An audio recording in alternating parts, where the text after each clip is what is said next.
الحمد لله رب العالمين والعاقبة للمتقين والصلاة والسلام على رسوله الكريم أما بعد السلام عليكم ورحمة الله وبركاته.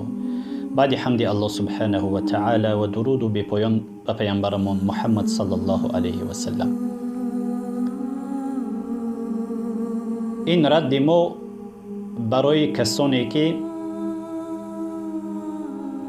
تهمت کردن، گفتن که امروز کسانی که برآمدن مردمان را کافر میگویند به گناه کبیره، این رد برای همه هست که آیا ما به گناه کبیره مسلمان ها را تکفیر میکنیم؟ و حاج میرزا و مولوی بختری ملا عبدالقادر ایشون نوردین کسانی که خمر می نوشد، عرق می نوشد، کسانی که زنا می کند، کسانی که دزدی می کند، آنها را کافر می دانند. ما در سبت گذشته‌مون گفتیم که طالب علم اهل سنت والجماعه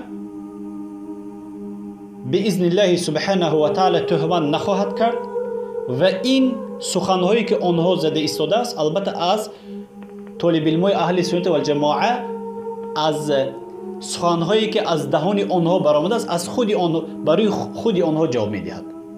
مثلا حاجی میرزا گفته است که آدمی شراب نوش ایمان ندارد. آخه ما با شما گفته بودیم انسانی که عرق نوشید ما برای شما این صحبت کرده بودیم که ایمان ندارد، برای آمدن مسجد چی معنی دارد؟ هر کسی که عرق می نوشد او مسلمان نیست گفته است، ایمان ندارد گفته است، کافر است گفته است. بختری هم همچنین است. ای مردک یک خدایی نکرده در همین حالت بمبری، در همین حالت شراب خوردگی بمبری، در همین حالت مستی بمبری، تو میدونی که به ایمان میره تو هیچ نمیبری. این دنیا تو در هر روز یک کسی که عرق می نوشد یا که زنا میکند کافر است گفته است.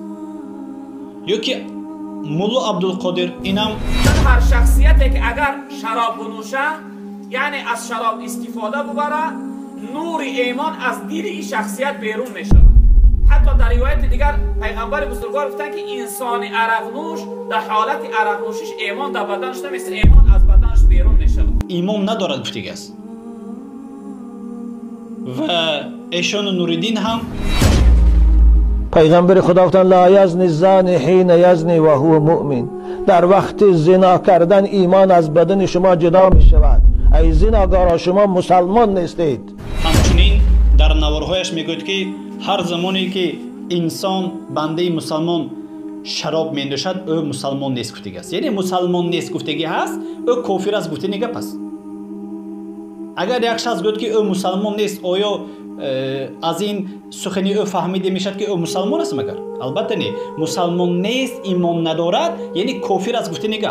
فقط در بین گوییم فارس زبان که علمای بعد همون لفظ ها، همون کلمه ها، همون سخنایی که الله در قرآن گذاشته است یا که رسول صلی الله علیه و سلم در حدیث گذاشته هم درست استفاده نمی کنند.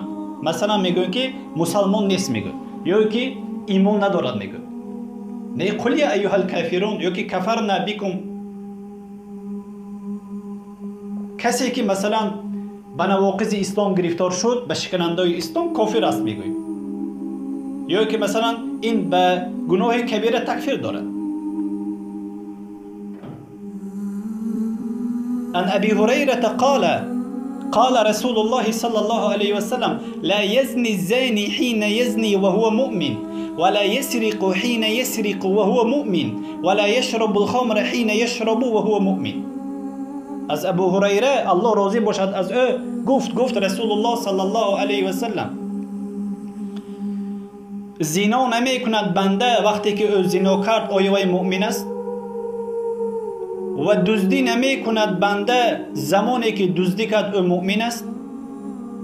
یا که شراب نمی نوشد بنده وقتی که شراب نوشد او مؤمن است؟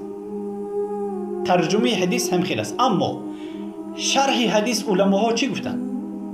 گفتن که حکمه انه عاص وعلى خطر عظيم لأن الخمر كبائر الذنوب الرسول صلى الله عليه وسلم لعن الخمر وشاربها وساقيها وحاملها